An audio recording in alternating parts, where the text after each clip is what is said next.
Lesson 11, how to develop a trade plan. Okay, so essentially, every time we place a trade, we're essentially making a bet, right, on the direction of the stock in the short term. I will place a winning bet about 60% of the times, and the average winning bet is going to be about two times the size of my average losing trade, as long as all of these criteria are met. So, once you become a member of the community, I will send you a copy of this, which I call my day trading opportunity analysis. So in the morning, we use this to identify which tickers have a catalyst. Because remember, we're only focusing on tickers that have a catalyst. Then we identify their float, their short float percentage, and the ATR, which I touched on before. These are critical factors. So when you see floats that are large, like this one, then we know these stocks tend to trade a bit more sluggish, a bit more slower. So unless the alpha is really high, and there's really aggressive buying and really aggressive selling, then generally, I prefer to stay away from these. Like if I had to choose, like let's say this and this was setting up at the same time, and I had to pick only one, then I would go with the one with the lower float. And if I was looking to go long, I would look to go with the one with a higher short float. If I was looking to go short, then I would probably go with this one instead because it has a higher float. It has more potential supply to weigh it down, and because the short float percentage is less, it has less of a chance to squeeze up against me. Okay, so moving on.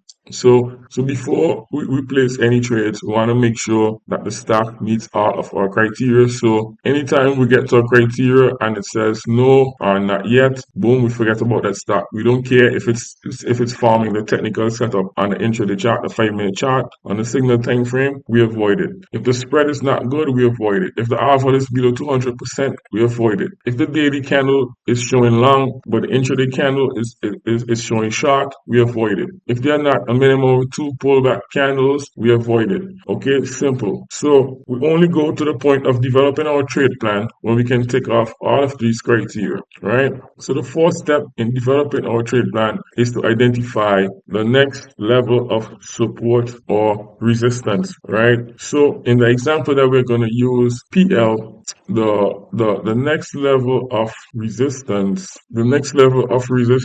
was 1756. Okay, the planned entry price was 16.89 and the planned stop price was 16.69. Now, as you interact with me live every day, developing a trade plan will become automatic. For now, it might seem a bit cumbersome, a bit complicated, but bear with me. So I have the spreadsheet program to show if the potential risk divided into the potential reward is not greater than 200. I mean, if the potential upside, the potential reward is not greater than 200, then it shows red, which means we have to avoid the trade. If it shows green, then this tells us we have a go. Houston, we have a go. All criteria are met. The potential reward is greater than two times the risk. We need to take this trade. So this was the last trade that I took, and I made just shy of $335. I ended up making $325 in fact. Okay, so the system works. As you will see over time, follow me every day, you will see that the system works. So basically, this is telling us to prepare a stop limit order if the price hasn't hit 689 as yet, or if it's above 689, we place a limit order at 689 to get executed for 500 shares. And then as soon as we are entered into this new position, as I will show you in the next lesson, we immediately place a stop loss order, a stop market order for 1669 to protect us, to protect our account in the event that it turns out that we're wrong. However, fortunately, in this instance, we're going to be right, as you will see in the next lesson.